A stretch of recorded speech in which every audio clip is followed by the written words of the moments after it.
লোকসংস্কৃতিতে পরিপূর্ণ লালমাটির জেলা পুরুলিয়া। এই জেলার লোকসংস্কৃতি বিশ্বজোড়া খ্যাতি রয়েছে। জেলার শিল্প সংস্কৃতিকে তুলে ধরার লক্ষ্যে সাংস্কৃতিক এবং যাত্রা উৎসবের সূচনা হয়েছে পুরুলিয়ার বলরামপুরে। মুখ্যমন্ত্রী মমতা বন্দ্যোপাধ্যায়ের অনুপ্রেরণায় ও পুরুলিয়া জেলা তথ্য ও সংস্কৃতি দপ্তরের ব্যবস্থাপনায় এই অনুষ্ঠানের আয়োজন করা হয়েছে। শনিবার বিকেলে প্রদীপ প্রজ্বলনের মাধ্যমে এই উৎসবের সূচনা হয়। আগামী 8ই ডিসেম্বর পর্যন্ত চলবে এই অনুষ্ঠান।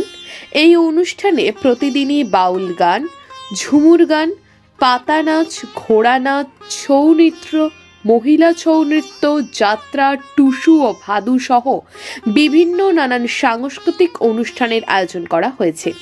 এই উৎসবের ফলে জেলার শিল্পীরা নিজেদের শিল্পকলা প্রদর্শনের অনেকখানি সুযোগ পাবে। বিগত 8 বছর ধরে লোকসংস্কৃতির এই উৎসব পুরুলিয়াতে হচ্ছে। 3 দিন ধরে এই উৎসব চলে। বহু মানুষ আশা করে থাকেন এই উৎসবকে ঘিরে। আপনারা প্রত্যেকেই জানেন যে বিগত 8 বছর থেকে আমাদের মাননীয় মুখ্যমন্ত্রী মমতা বন্দ্যোপাধ্যায় আদিবাসী সমাজ কল্যাণের জন্য এবং আদিবাসী ছেলে মেয়েদের আদিবাসী সমাজের যে কালচার, যে সংস্কৃতি, সেইটা এগিয়ে নিয়ে যাওয়ার জন্য বিগত 8 বছর থেকে এই প্রোগ্রামটা হচ্ছে আমাদের পুরুলিয়া জেলাতে। যে আজকে তার শুভ সূচনা হলো 3 দিন ব্যাপী এই প্রোগ্রাম। আমি এখানে অনুরোধ করব জেলার প্রত্যেকটা যারা আদিবাসী সংস্কৃতির থেকে বিলংস করে তাদের প্রত্যেকে আসার অনুরোধ করব এবং যাতে এই সংস্কৃতি, যাতে আদিবাসী সমাজের সংস্কৃতি, যাতে আদিবাসী সমাজের ছেলেমেয়েরা তাদের শুধুমাত্র পড়াশোনা নয়, খেলাধুলা এবং নিজস্ব সংস্কৃতির মাধ্যমে তাদের পরিচিত করতে পারে নিজেকে, তার একটা সুযোগ সবাইকে আসার আমি অনুগ্রহ করছি। এবছর বলরামপুরকে কেন বেছে নেওয়া হয়েছে? বিভিন্ন জায়গাতে হয়। দেখুন, বলরামপুরে আমাদের আদিবাসীর যে মানুষ আছেন, তারা আছেন এখানে বেশিরভাগই। বিগত দিনে আমরা পুঞ্চা, মানবাজার, বাঘমুন্ডি বিভিন্ন এলাকাতে করা হয়েছে। বছরের এই সময় শিল্পীরা একে অপরের সঙ্গে মিলিত হন। শিল্পীদের কাছে এক প্রকার মিলন উৎসব এই শিল্পমেলা। এখানে তারা নিজেদের শিল্পকলাকে তুলে ধরতে পারে, এটাই তাদের কাছে পরম পাওয়া।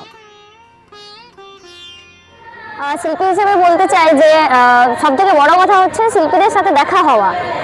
অনেকে আসছেন যাদের সাথে হয়তো 2 বছর 3 বছর পর পর দেখা হচ্ছে। এই ছৌ নাচকে বা এই সাঁওতাল নাচকে কেন্দ্র করে আমাদের একটা মিলন মেলার যে অনুষ্ঠান করা হয়েছে, তার জন্য খুব ভালো লাগছে। আর দ্বিতীয়ত হচ্ছে আমাদের নিজেদের দলের প্রোগ্রাম আছে, যার জন্য খুব এনার্জেটিক ফিল করছি। দেখা যাক এরপরে প্রোগ্রাম কেমন হয়।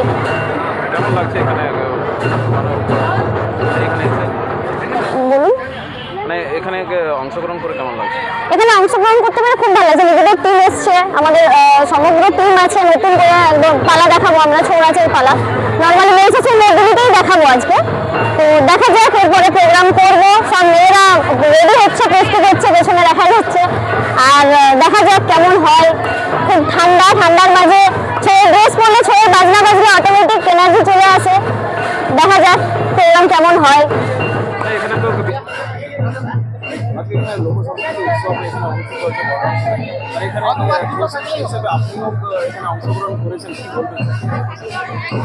এটা খুবই ভালো একটা জিনিস যে আমাদের পুরুলিয়ার তথ্য সংস্কৃতি অফিস বা তথ্য সংস্কৃতি দপ্তর থেকে আমাদের লোকশিল্পীদের জন্য বিভিন্ন মেলা বা বিভিন্ন ধরনের অনুষ্ঠানের সুযোগ করে দেওয়া হয়।